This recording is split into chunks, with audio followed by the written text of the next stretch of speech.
Mes parents ont dépensé une fortune pour le mariage de ma sœur. Mais pour moi, ils ne sont même pas venus. Quand j'ai appelé, leur réponse m'a glacé le sang: amuse-toi bien avec ton électricien, nous n'allons pas subir cette honte. J'ai éclaté de rire en leur envoyant une seule photo de mon mari. Quelques minutes plus tard, mon téléphone explosait d'appels paniqués. Je m'appelle Chloé Dubois et à 30 ans, je pensais avoir compris ce que signifiait le mot « famille ». Mes parents ont dépensé une fortune pour le mariage de ma sœur. Mais pour moi, ils ne sont même pas venus. Quand j'ai appelé, leur réponse m'a glacé le sang: amuse-toi bien avec ton électricien, nous n'allons pas subir cette honte. J'ai éclaté de rire en leur envoyant une seule photo de mon mari. Quelques minutes plus tard, mon téléphone explosait d'appels paniqués. Ils n'avaient aucune idée de l'énorme secret qu'ils étaient sur le point de découvrir. Avant de vous plonger dans les détails de cette histoire incroyable, et de vous révéler ce que contenait cette fameuse photo, dites-moi depuis quelle ville ou quel pays vous m'écoutez, et quelle heure il est chez vous en ce moment. J'adore savoir d'où vient ma communauté et imaginer nos vies si différentes. Mon histoire commence à Lyon, dans le 6e arrondissement, où les façades haussmanniennes cachent aussi bien les fortunes que les secrets de famille. J'ai grandi dans un appartement immense, avec des moulures au plafond et un silence pesant. Mes parents, Gérard et Hélène Dubois, sont les fondateurs des Immobiliers Dubois, un nom qui pèse lourd dans le secteur de la promotion immobilière de la région. Sur le papier, j'avais tout pour être heureuse: l'argent, le statut, une éducation dans les meilleures écoles privées. Mais à l'intérieur de ces murs dorés, j'ai appris très tôt une leçon cruelle: je n'étais pas assez. Le problème, c'était ma sœur, Manon. De 2 ans ma cadette, elle était tout ce que je n'étais pas. Elle était le soleil, et j'étais l'ombre. Manon avait une grâce naturelle, un don pour se faire aimer, une intuition pour dire exactement ce que nos parents voulaient entendre. Moi, j'étais la fille sérieuse, celle qui préférait les livres aux soirées mondaines, la discrète, l'invisible. Chloé, tiens-toi droite comme ta sœur, me disait ma mère lors des dîners d'affaires. Regarde comment Manon discute avec Monsieur Bernard. C'est comme ça qu'on se crée un réseau. J'ai essayé. Dieu sait que j'ai essayé. Je me souviens de mes bulletins de notes, impeccables, que je posais fièrement sur le bureau en acajou de mon père. Il levait à peine les yeux de ses dossiers. C'est bien, disait-il, d'un ton neutre qui me transperçait le cœur. La même année, Manon ramenait des notes médiocres, et mes parents l'emmenaient fêter ça au restaurant, lui offrant une nouvelle robe, pour l'encourager. L'encourager à quoi? Je ne l'ai jamais su. Le point culminant de cette injustice a été notre 16e anniversaire. Pour mes 16 ans, j'ai reçu une carte, avec un billet de 50 € à l'intérieur.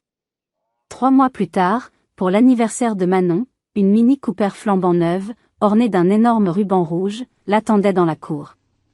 J'ai senti mes larmes monter, mais je les ai ravalées. Quand ma mère a vu mon visage se décomposer, elle a eu cette explication terrible: ta sœur est plus sociable, Chloé.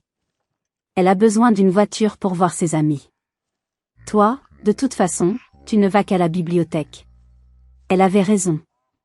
La bibliothèque était mon refuge, le seul endroit où je me sentais à ma place, où ma valeur n'était pas mesurée à l'aune de ma popularité. Cette dynamique a continué pendant nos études supérieures. J'ai obtenu une mention très bien au bac et une place en classe préparatoire, puis dans une grande école de commerce. Un parcours d'excellence. Pourtant, mes parents ont insisté pour que je contracte un prêt étudiant et que je travaille à côté. Ça forge le caractère, disait mon père. Tu dois comprendre la valeur de l'argent. Pendant ce temps, Manon était à Paris, dans une école de mode privée hors de prix. Son loyer dans le Marais, ses virées shopping avenue Montaigne, ses vacances à Saint-Barthélemy, tout était financé par le « compte papa ». Je me souviens d'un hiver où mon ordinateur a rendu l'âme. J'ai dû travailler pendant 3 mois, enchaînant les week-ends comme serveuse, pour m'en payer un nouveau. Quand Manon a mentionné nonchalamment au téléphone qu'elle avait besoin du dernier MacBook pour ses logiciels de design, mon père l'a commandé en ligne le soir même. À la fin de mes études, j'ai compris. J'ai compris que rien de ce que je ferais ne serait jamais suffisant. Alors, j'ai arrêté d'essayer de leur plaire. J'ai trouvé un poste de consultante financière dans un cabinet à taille humaine, loin de l'empire familial. J'ai loué mon propre appartement sur les pentes de la Croix-Rousse. Ce n'était pas luxueux, mais chaque meuble, chaque objet, était le fruit de mon travail. C'était à moi. Pour la première fois de ma vie, je me sentais fière, sans avoir besoin de leur validation. Nos relations sont devenues plus distantes, presque polies. Les dîners du dimanche se sont espacés, devenant des obligations mensuelles, puis de simples apparitions pour les fêtes de fin d'année. J'étais assise en silence, écoutant les louanges sur la dernière réussite de Manon ou son nouveau petit ami. Quand un oncle ou une tante demandait de mes nouvelles, ma mère répondait d'un air vague, « Chloé va bien. Elle a un bon travail, stable. Elle est très responsable. » Le sous-entendu était clair, ennuyeuse, sans ambition, une déception. Mais je m'en fichais. Ma valeur n'était plus définie par leur approbation. J'étais en train de construire ma propre définition du succès, une définition qui valorisait l'intégrité et les liens authentiques plutôt que le statut et les apparences. J'avais construit ma propre vie, loin de leur jugement. Je pensais avoir enfin trouvé la paix, mais je ne savais pas encore que le destin allait bientôt frapper à ma porte, sous la forme d'un homme qui allait tout changer. Tout a commencé par un court-circuit. Un mardi soir pluvieux d'avril, alors que je préparais un dîner simple, les lumières de mon appartement se sont mises à clignoter avant de s'éteindre complètement dans un bruit sec. Une odeur de brûlé flottait dans l'air. Paniquée, j'ai cherché à la lueur de mon téléphone le numéro d'un électricien d'urgence. La voix au bout du fil m'a promis une intervention dans l'heure. 53 minutes plus tard, on a frappé à ma porte. J'ai ouvert et je me suis retrouvée face à un homme grand, aux yeux bruns et au sourire chaleureux. Il portait des chaussures de sécurité, un jean de travail et un polo bleu marine sur lequel était brodé « Martin Électricité ». Ses mains étaient calleuses, mais propres. Il tenait une grosse caisse à outils. « Bonsoir, je suis Léo. On m'a dit que vous aviez un petit souci de lumière ?» Sa voix était profonde, rassurante, avec une pointe d'accent lyonnais qui m'a tout de suite plu. Malgré la crise dans mon appartement, je me suis surprise à remarquer les petites rides au coin de ses yeux quand il souriait. Léo a évalué la situation avec un professionnalisme impressionnant. Il a coupé le courant au compteur principal et s'est mis au travail sur le tableau électrique. Pendant qu'il remplaçait les fusibles grillés et vérifiait les câblages, nous avons commencé à discuter. Il n'était pas du tout comme l'image que je me faisais d'un artisan. Il était articulé, réfléchi et étonnamment drôle. « Alors, que faites-vous quand vous n'êtes pas en train de gérer des pannes de courant ?» m'a-t-il demandé en manipulant ses outils avec dextérité. Je lui ai parlé de mon travail de consultante financière. Je m'attendais à ce que son regard devienne vitreux, comme c'était le cas pour la plupart des gens. Au lieu de ça, il m'a posé des questions intelligentes sur les tendances du marché, sur l'inflation et les stratégies d'investissement durable. La conversation a ensuite glissé sur les livres. J'ai découvert qu'il était en train de lire la même biographie historique que je venais de terminer. Nous avons débattu de la Révolution française pendant qu'il réparait une prise défectueuse. Quand il a terminé les réparations, 3 heures plus tard, l'électricité était revenue, mais plus important encore, j'avais l'impression d'avoir rencontré quelqu'un de spécial. En me tendant sa carte, il m'a dit « Appelez-moi si vous avez d'autres urgences électriques. Vous savez, si vous voulez continuer notre conversation sur la politique économique de Robespierre. » Je me suis surprise à sourire, un vrai sourire, pour la première fois depuis longtemps. Notre premier vrai rendez-vous a eu lieu le samedi suivant. Nous nous sommes retrouvés dans un petit café à mi-chemin entre nos quartiers. Ce qui devait être un simple café s'est transformé en une conversation de 4 heures qui a coulé de source. Léo était différent de tous les hommes que j'avais fréquentés.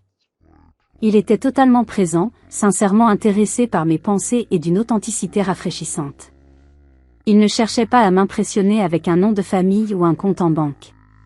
Il était juste lui-même. Les mois suivants, nos rendez-vous étaient simples mais pleins de sens. Nous avons exploré les librairies de la Presqu'île, visité le musée des Beaux-Arts, nous sommes promenés le long des berges de la Saône et avons cuisiné ensemble. J'ai appris que Léo lisait énormément, qu'il jouait aux échecs à un niveau de compétition et qu'il était bénévole dans une association qui apprenait aux jeunes des quartiers défavorisés les bases de la réparation domestique. Il était bon, intelligent et profondément humain. Un soir, alors que Léo venait dîner chez moi pour la première fois, je l'ai remarqué en train d'examiner ma bibliothèque avec un réel intérêt.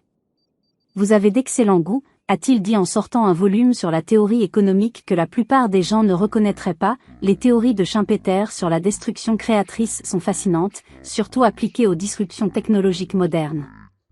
Je suis resté figé, une cuillère en bois à la main. Vous avez lu Schumpeter? Léo a souri. C'est si surprenant? Oui et non.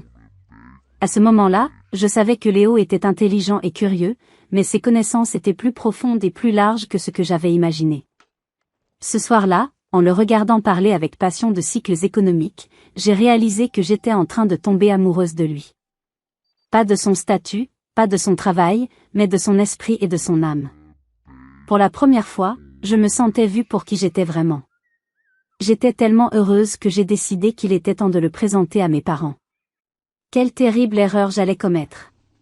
Après 3 mois de bonheur simple et authentique, j'ai senti que notre relation était assez solide pour affronter l'épreuve ultime, un dîner chez mes parents. J'étais nerveuse, bien sûr. Une petite voix au fond de moi me murmurait que c'était une mauvaise idée, mais je l'ai ignorée.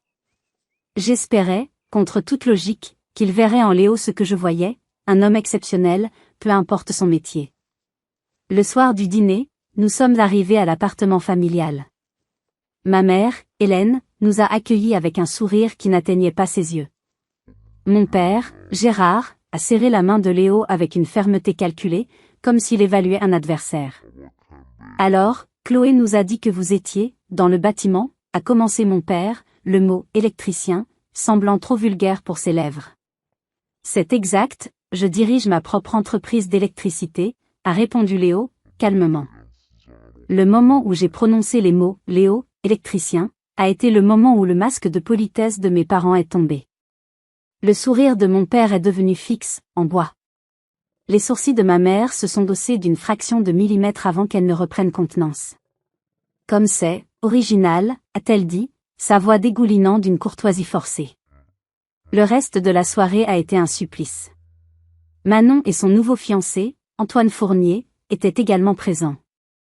Antoine était l'incarnation de tout ce que mes parents admiraient, fils d'une famille propriétaire d'une chaîne d'hôtels de luxe, diplômé d'une école de commerce prestigieuse, et d'une arrogance à toute épreuve.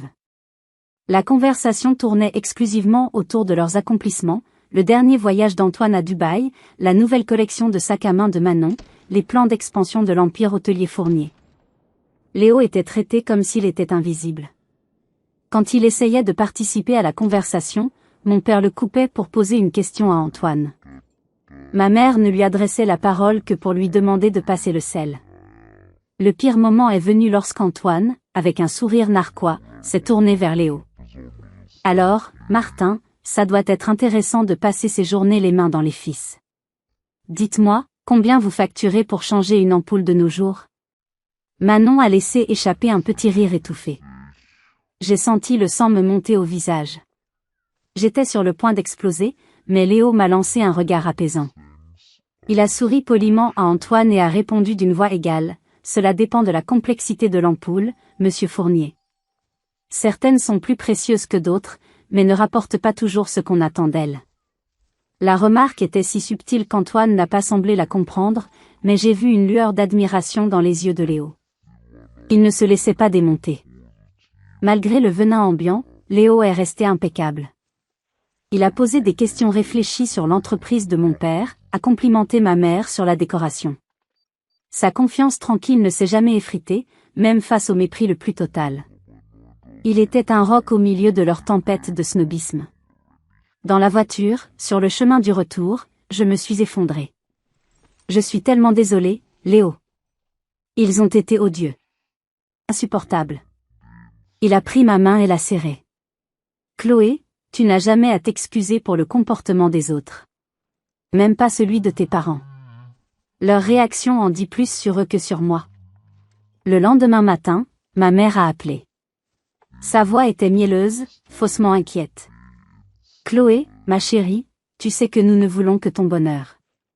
Mais un électricien, vraiment? Quel avenir peut-il t'offrir? Que allons-nous dire à nos amis? Maman, Léo est intelligent, gentil et travailleur. Il a sa propre entreprise et il me rend heureuse. C'est tout ce qui devrait compter. Elle a soupiré dramatiquement. Tu as toujours été si têtu. Réfléchis bien à ce que tu fais. Tu pourrais avoir tellement mieux. Mon père, lui, a été plus direct lorsqu'il a appelé plus tard. C'est juste une passade. Quand tu seras prête à être sérieuse au sujet de ton avenir, fais-le nous savoir. Nous avons plusieurs associés avec des fils qui seraient bien plus appropriés. En rentrant, je me suis excusée auprès de Léo, les larmes aux yeux. Il m'a simplement pris la main et a dit, « Chloé, ce n'est pas à toi de t'excuser. Mais il y a quelque chose que je dois te montrer bientôt. Quelque chose qui pourrait te surprendre. » Je n'avais aucune idée de l'ampleur de son secret.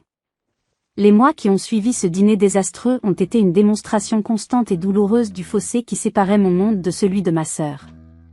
Mes parents ont organisé une fête de fiançailles somptueuse pour Manon et Antoine au country club. 200 invités, des fontaines de champagne, un quatuor à cordes. L'événement a même eu droit à un article dans la page mondaine du Progrès. Léo et moi n'avons eu droit à rien. Quand j'ai demandé à ma mère s'il prévoyait quelque chose pour nous, elle a eu l'air mal à l'aise. Eh bien, ma chérie, nous pensions que vous préféreriez quelque chose de plus discret. Étant donné la situation de Léo. La situation de Léo étant, bien sûr, son métier. Tous les rassemblements familiaux sont devenus des sessions de planification du mariage de Manon. On discutait des arrangements floraux, des options de menu, du plan de table.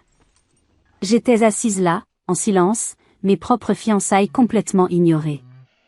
Le moment le plus humiliant est arrivé lorsque mon père a annoncé fièrement qu'il avait mis de côté 300 000 € pour le mariage de sa petite princesse. J'ai repensé à leur réaction quand je leur avais dit que Léo et moi prévoyions une petite cérémonie dans un jardin, suivie d'une réception dans un restaurant local.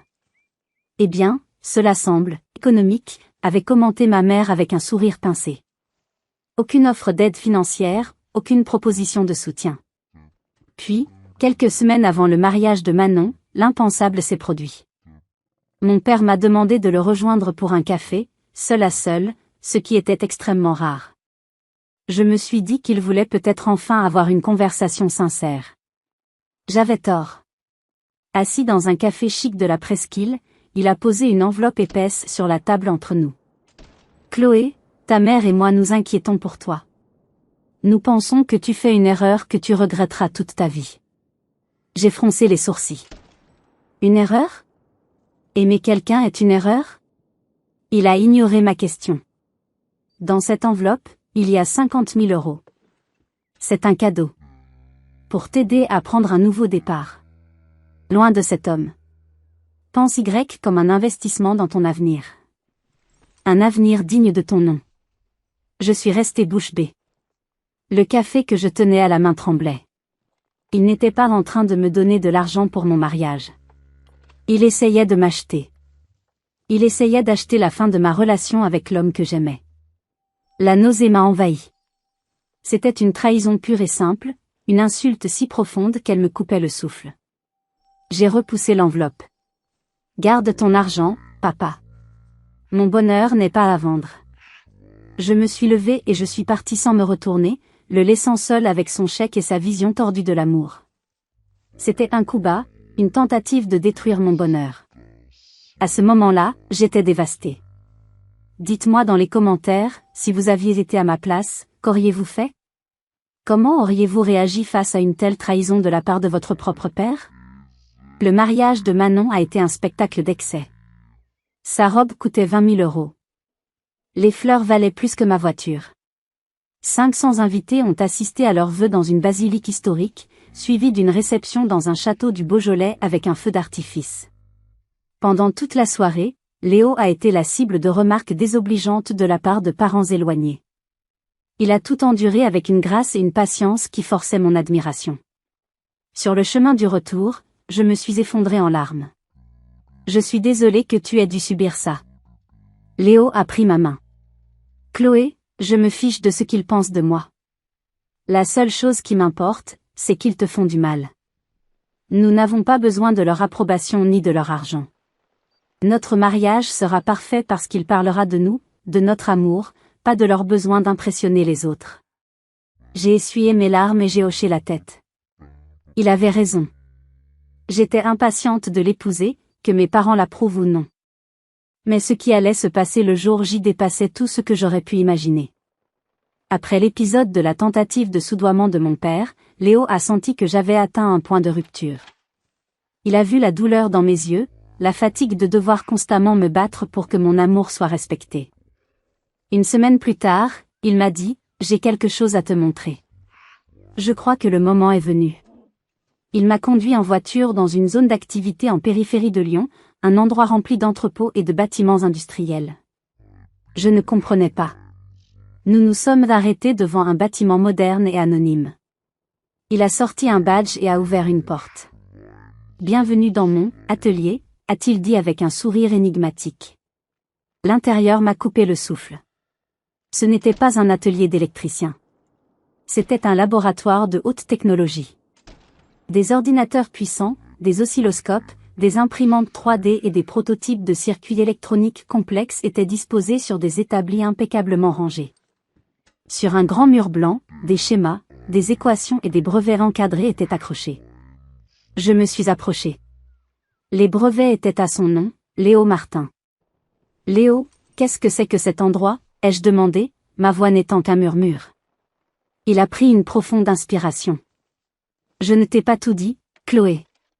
Ou plutôt, je ne t'ai pas raconté toute l'histoire. » Il m'a fait asseoir sur une chaise et a commencé à parler. « Je ne suis pas juste un électricien. J'ai un diplôme d'ingénieur de l'une des plus grandes écoles de France. J'ai travaillé pendant 6 ans comme ingénieur système chez Dassault Aviation. Je le fixais, essayant de faire le lien entre l'homme qui avait réparé mon tableau électrique et l'ingénieur aérospatial. Mais, pourquoi ? Pourquoi être électricien ? Un sourire triste a effleuré ses lèvres. La version courte, burn-out et quête de sens. Je concevais des systèmes pour des applications militaires. Je travaillais 80 heures par semaine, je gagnais un argent fou, mais je me sentais de plus en plus déconnecté de tout impact réel.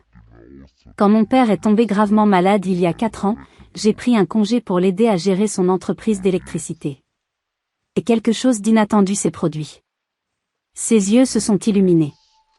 J'ai découvert que j'adorais le travail manuel.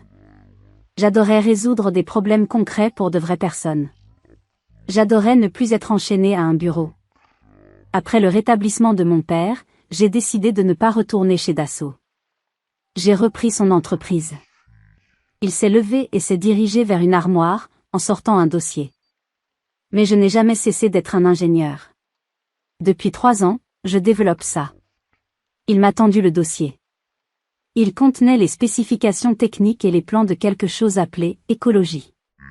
C'est un système de gestion intelligente de l'énergie pour les habitations, a-t-il expliqué. Il réduit la consommation d'électricité d'une maison jusqu'à 40% sans changer les habitudes des utilisateurs. Il optimise le chauffage, l'éclairage, la consommation des appareils. J'ai testé des prototypes chez certains de mes clients, en affinant le design en conditions réelles. J'ai levé les yeux des documents, abasourdi. Léo, c'est incroyable.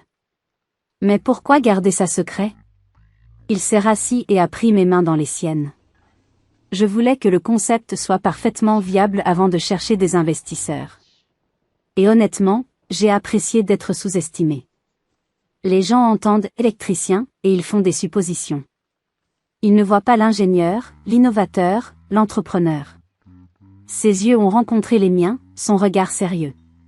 Y compris tes parents. Mon esprit tournait à toute vitesse. Tout ce temps, les remarques condescendantes, le mépris, il n'avait aucune idée de qui il était vraiment. J'ai obtenu le brevet final le mois dernier, a-t-il poursuivi. Et je suis en pour parler avec 3 sociétés de capital risque très intéressées pour financer la production de masse. Pourquoi ne leur as-tu rien dit ? Ou à moi, ai-je demandé doucement. Il a serré mes mains. Parce que tu es tombée amoureuse de Léo l'électricien. Pas de Léo l'ingénieur de l'aérospatial ou de Léo le potentiel entrepreneur technologique. Et ça, Chloé, ça signifiait tout pour moi. Quant à tes parents, je voulais qu'ils m'acceptent pour qui je suis, pas pour ce que j'ai accompli. Je ne voulais pas jouer leur jeu, celui où la valeur d'une personne se mesure à ses diplômes et à son compte en banque. Des larmes ont rempli mes yeux. Contrairement à mes parents, j'avais aimé Léo pour ce qu'il était, pas pour ce qu'il pouvait représenter. J'étais sans voix. L'homme que mes parents méprisaient était un génie discret. Et c'est là que j'ai eu une idée.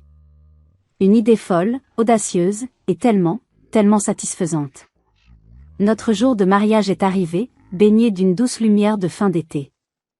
Nous avions choisi le jardin botanique du parc de la Tête d'Or, un lieu simple et magnifique, loin du faste ostentatoire que mes parents affectionnaient. Nous avions tout organisé nous-mêmes, des arrangements de fleurs sauvages dans des bocaux en verre à la playlist de la réception. L'ambiance était intime, chaleureuse, et remplie de nos amis les plus proches, ceux qui nous aimaient pour ce que nous étions. Pendant que ma meilleure amie, Lisa, m'aidait à enfiler ma robe simple en dentelle, j'essayais de ne pas penser aux 2 chaises vides qui nous attendraient au premier rang. « Tu es magnifique », m'a dit Lisa en ajustant mon voile. « Ça va ?» J'ai hoché la tête, forçant un sourire. Je vais épouser l'homme de ma vie aujourd'hui. C'est tout ce qui compte. Mais au fond de moi, une petite lueur d'espoir subsistait. Peut-être qu'il changerait d'avis à la dernière minute. Peut-être que l'amour parental l'emporterait sur les préjugés. À 4h moins le quart, 15 minutes avant le début de la cérémonie, je n'ai plus tenu. J'ai attrapé mon téléphone et j'ai composé le numéro de ma mère. Il a sonné plusieurs fois avant qu'elle ne décroche. Sa voix était pressée. « Chloé, qu'y a-t-il ? » ?»« Maman, la cérémonie commence dans 15 minutes. »« Est-ce que papa et toi, vous venez ?» Il y a eu un silence. Un silence glacial. Puis sa voix, froide et détachée, a frappé comme un poignard. « Chloé, nous en avons déjà parlé. Ton père et moi avons d'autres engagements aujourd'hui. »« Mais c'est mon mariage, ai-je murmuré, les larmes menaçant de couler. Sa réponse finale a été d'une cruauté absolue. Et c'était ton choix de l'épouser. Amuse-toi bien avec ton électricien. Nous n'allons pas subir cette honte. Elle a raccroché. Brutalement. Je suis restée là, le téléphone à la main, ces mots résonnant dans ma tête. Subir cette honte. Ce n'était plus de la déception ou de la désapprobation. C'était un rejet actif, une humiliation publique. L'amour que je choisissais était une honte pour eux. Je me suis assise lourdement, les larmes coulant enfin librement sur mon maquillage. Lisa s'est précipitée à mes côtés. Ils ne viennent pas, ai-je réussi à articuler entre 2 sanglots. Ils ont trop honte de me voir épouser un électricien. Lisa m'a serré fort. Alors ils ne méritent pas d'être ici. Aujourd'hui, c'est votre journée, à toi et à Léo. Pas la leur. On a frappé doucement à la porte. C'était Léo. Chloé, tout va bien ? Normalement, le marié ne doit pas voir la mariée avant la cérémonie, mais à cet instant, j'avais plus besoin de lui que de n'importe quelle tradition. Entre, ai-je appelé. Il est entré, magnifique dans son costume bleu marine. Quand il a vu mes larmes, il a été immédiatement à mes côtés, s'agenouillant devant moi. Je lui ai tout raconté. Son expression est passée de l'inquiétude à la colère, puis à la résolution. « Chloé, regarde-moi » a-t-il dit doucement. « Tes parents ont fait leur choix. C'est leur perte. Un jour, ils le regretteront. Mais aujourd'hui, ce n'est pas leur journée. C'est la nôtre. Alors, est-ce que tu veux toujours m'épouser ? » En le regardant dans les yeux, j'ai trouvé ma force. Oui. Plus que tout au monde. Alors que je me préparais à marcher vers l'hôtel, mon oncle Marc, le frère de mon père et le seul membre de la famille qui m'avait toujours aimé sans condition, s'est approché. « Ton père m'a appelé » a-t-il dit à voix basse. Il m'a dit qu'il ne venait pas. Et puis il m'a demandé si tu me ferais l'honneur de me laisser te conduire à l'hôtel. De nouvelles larmes, de gratitude cette fois, ont rempli mes yeux. La cérémonie a été parfaite. Pendant la réception, je me suis sentie reconnaissante de leur absence. Il n'y avait pas de tension, pas de jugement. Juste de la joie. Plus tard, alors que nous nous préparions à partir, j'ai mis mon plan à exécution. J'ai trouvé une photo qui avait été prise plus tôt. On y voyait Léo, charismatique, en pleine discussion avec 2 hommes en costume. C'étaient ses futurs investisseurs. Derrière eux, des amis de Léo avaient accroché une petite bannière qu'ils avaient fabriquée pour plaisanter. Félicitations à Léo Martin, fondateur d'Écologie. L'image était parfaite. Le contraste était saisissant, l'homme qu'ils appelaient « l'électricien » était en réalité un PDG en devenir. Sans hésitation, j'ai envoyé la photo à mes 2 parents. Sans aucun texte. Juste l'image. Puis, j'ai éteint mon téléphone. J'ai pris la main de mon mari, et nous sommes partis commencer notre nouvelle vie, laissant le chaos se déchaîner derrière nous. Notre lune de miel était simple, à notre image. Un petit chalet au bord du lac d'Annecy, loin de l'agitation de la ville, loin du drame familial. Nous passions nos journées à faire de la randonnée, à lire sur la terrasse et à nager dans l'eau cristalline. C'était une bulle de paix, un nouveau départ. Pendant 3 jours, mon téléphone est resté éteint. Je savourais ce silence, cette déconnexion volontaire du monde qui m'avait tant blessé. Le 3e jour, Léo a reçu un appel. J'étais sur la terrasse, un livre à la main, quand il est sorti, le visage illuminé d'une joie pure. C'est officiel, a-t-il dit en s'asseyant à côté de moi. Le fonds d'investissement Vertex Capital vient de signer. Ils injectent 10 millions d'euros dans Écologie. Nous passons en production à grande échelle d'ici la fin de l'année. J'ai crié de joie et je lui ai sauté au cou. Léo, c'est incroyable. Je suis si fière de toi. Il m'a serré fort. Je n'aurais pas pu le faire sans ton soutien. Avoir quelqu'un qui croyait en moi, le vrai moi, a fait toute la différence. Ce même après-midi, la nouvelle a éclaté. Un article est apparu en ligne sur le site des Échos, le plus grand quotidien économique français. Le titre était sans équivoque. Le génie lyonnais Léo Martin lève 10 millions d'euros pour sa révolution de la maison connectée. L'article détaillait le parcours de Léo, son diplôme d'une prestigieuse école d'ingénieur, ses années chez Dassault, sa vision pour Écologie. Plusieurs experts de l'industrie qualifiaient sa technologie de « révolutionnaire » et de « potentiellement disruptive » pour le marché de l'énergie résidentielle. L'article était accompagné d'une photo de Léo, la même que celle que j'avais envoyée à mes parents, prise à notre mariage. Ce soir-là, par curiosité morbide, j'ai décidé de rallumer mon téléphone. C'était comme ouvrir les vannes d'un barrage. Une avalanche. Une inondation de notifications. 27 appels manqués de mes parents. 15 messages textes, de plus en plus urgents et paniqués. Le premier de ma mère, Chloé, rappelle-nous. Nous avons vu la photo. Qu'est-ce que cela signifie? Le suivant, de mon père, c'est une sorte de blague? Puis, de nouveau ma mère, Chloé, l'article dans les Échos. C'est vrai? Pourquoi ne nous as-tu rien dit? Et le dernier, de mon père, presque suppliant, s'il te plaît, appelle dès que tu auras ce message. C'est important. J'ai montré les messages à Léo. Il a haussé un sourcil. Le timing de leur intérêt soudain pour moi, intéressant. J'ai hoché la tête, un mélange complexe d'émotions me submergeant. Une partie de moi voulait les ignorer pour toujours. Une autre voulait les appeler et déverser des années de douleur et de colère. Mais la plus grande partie de moi ressentait simplement de la pitié. Pitié pour leur vision si étroite du monde, pour leur incapacité à voir la valeur d'une personne au-delà de son statut social. Leur monde de certitude venait de s'effondrer, et ils étaient perdus. « Qu'est-ce que tu veux faire ?» m'a demandé Léo. J'ai réfléchi un instant. Rien. Pour l'instant. Nous sommes en lune de miel. Ils peuvent attendre. Nous avons profité du reste de notre séjour au lac, mettant délibérément de côté les pensées de mes parents. Nous avons parlé de notre avenir, de la maison que nous voulions acheter, des enfants que nous espérions avoir.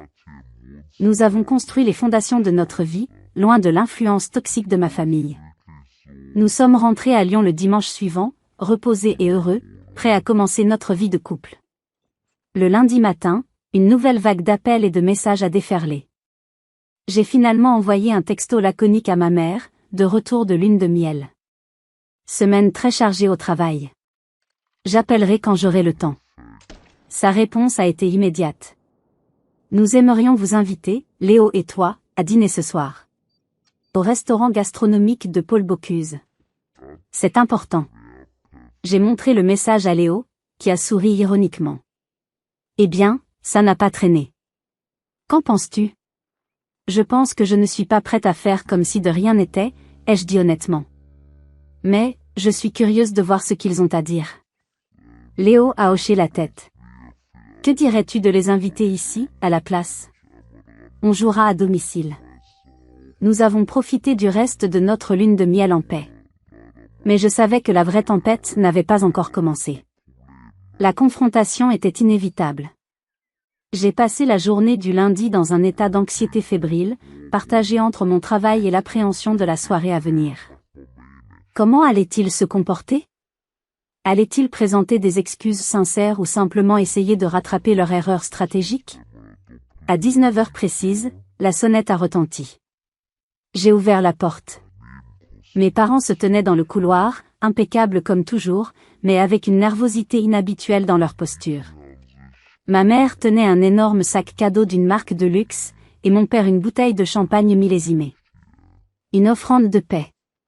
Chloé, ma chérie, a dit ma mère en s'avançant pour me serrer dans ses bras.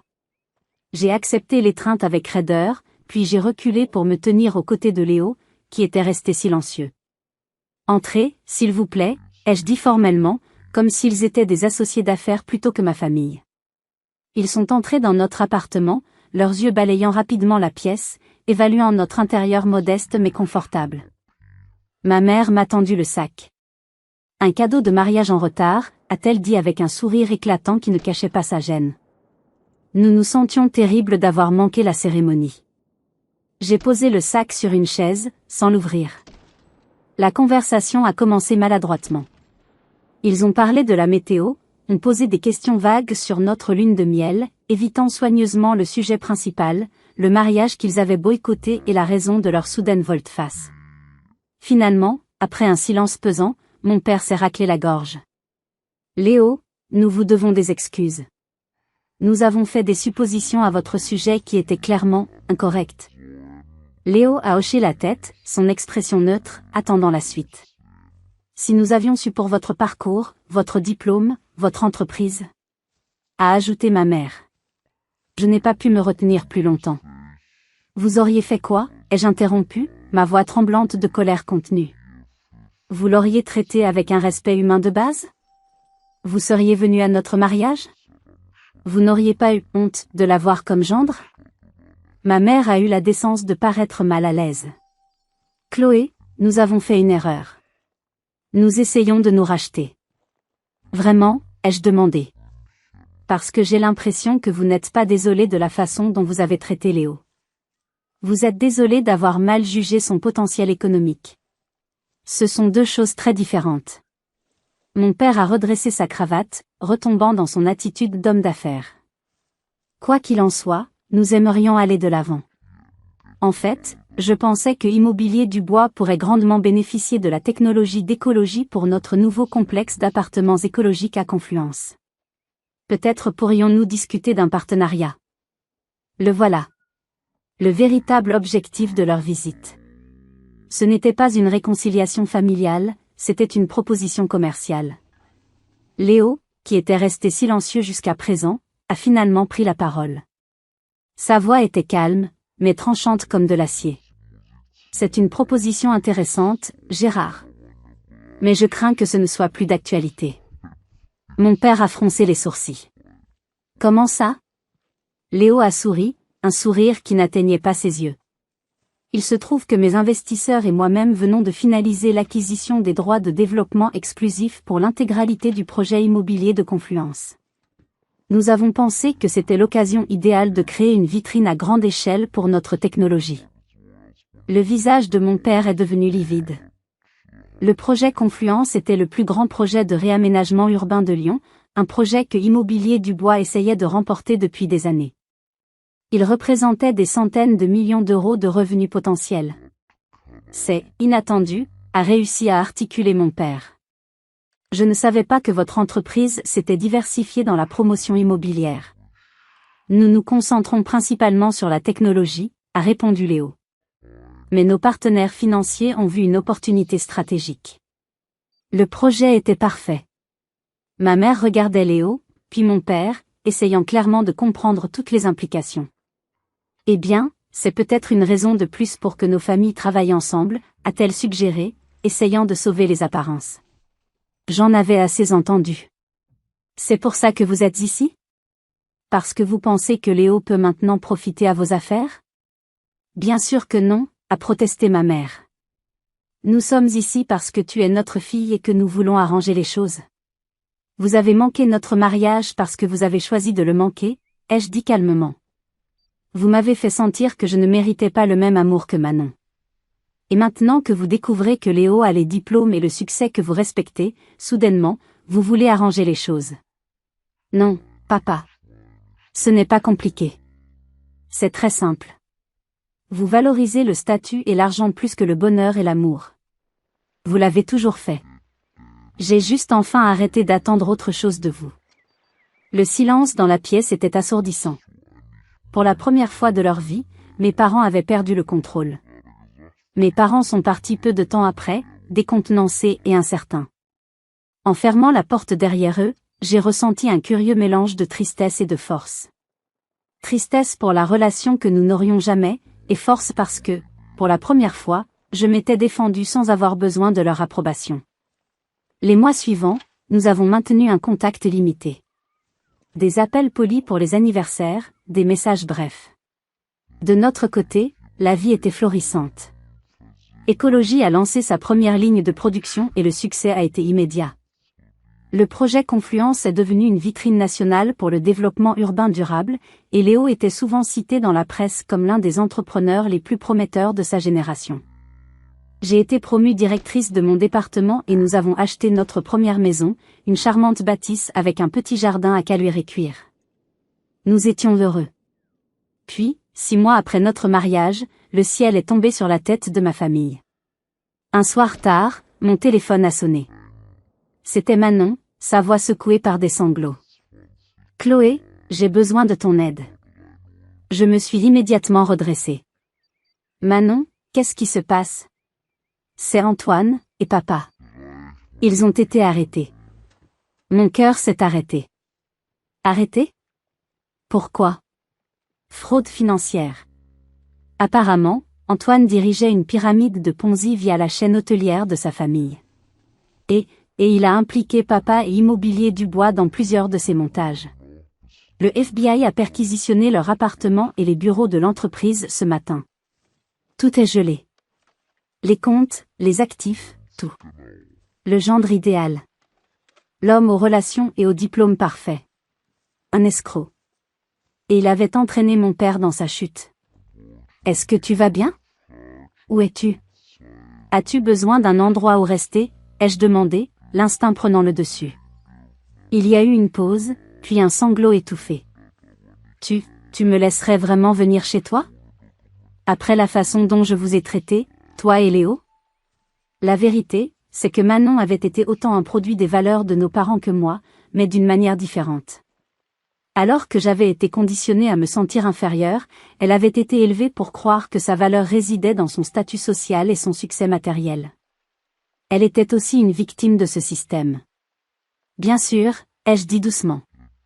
C'est ce que fait la famille.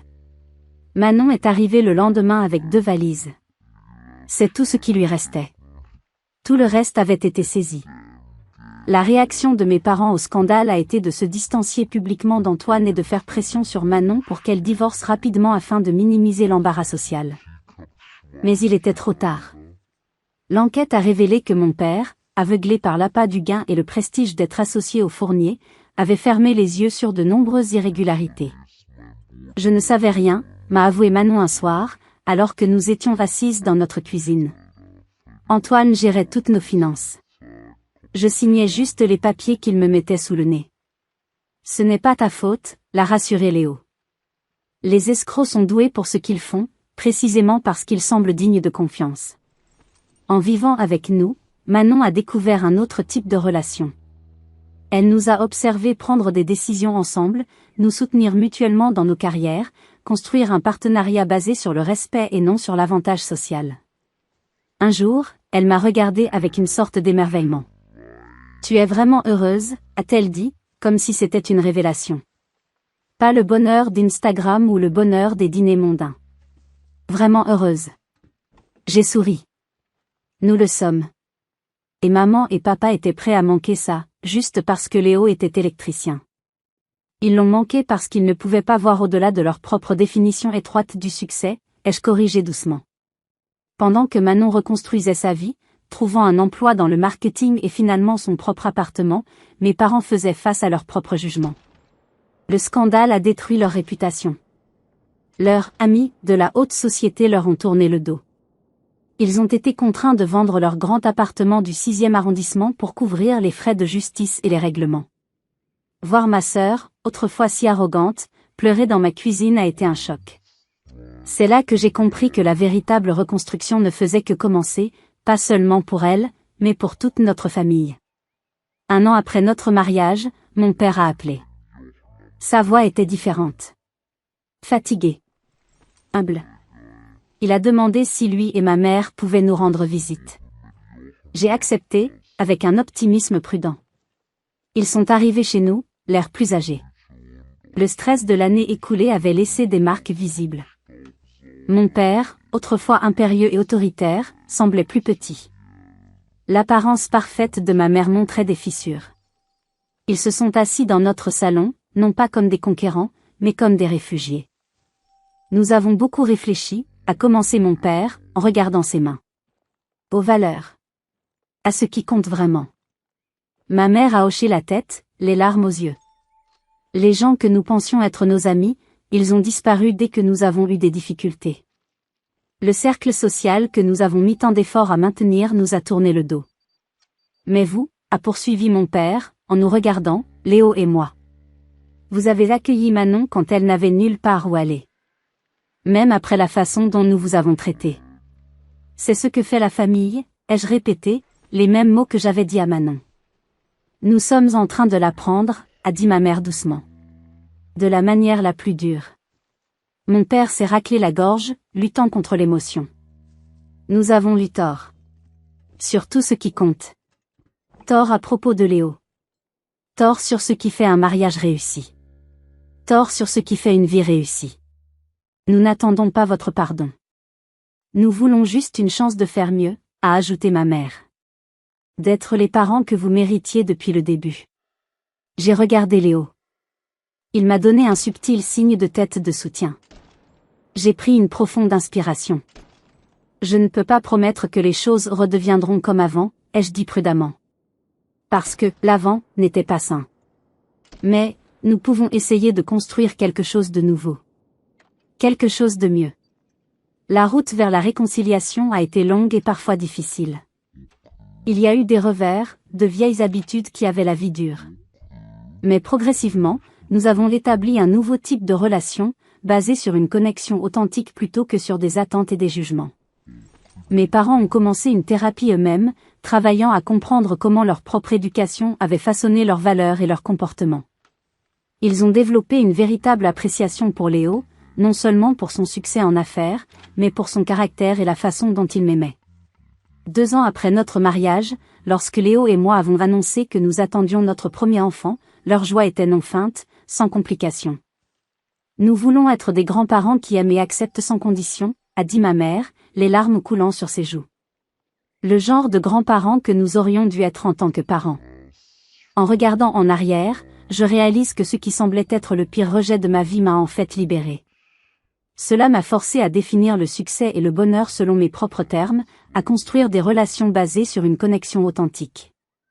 Léo et moi avons créé une fondation au nom de son père pour financer les études d'ingénieur d'étudiants issus de milieux modestes, pour leur rappeler que le travail honnête, quel qu'il soit, a de la dignité et de la valeur. Mes parents, à leur manière, ont trouvé un nouveau but. Ils ont réduit la taille de leur entreprise pour se concentrer sur des projets de logements abordables. Manon a trouvé sa propre voie, en créant une association qui aide les femmes à se reconstruire financièrement après avoir quitté des relations abusives. Quant à moi, j'ai finalement compris que ma valeur n'avait jamais été déterminée par l'approbation de mes parents ou par un statut social.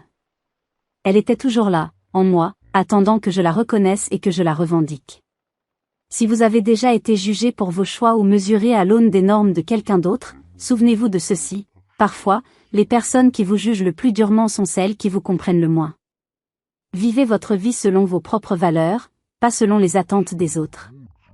Le vrai bonheur vient de l'authenticité, pas de la recherche d'une validation externe.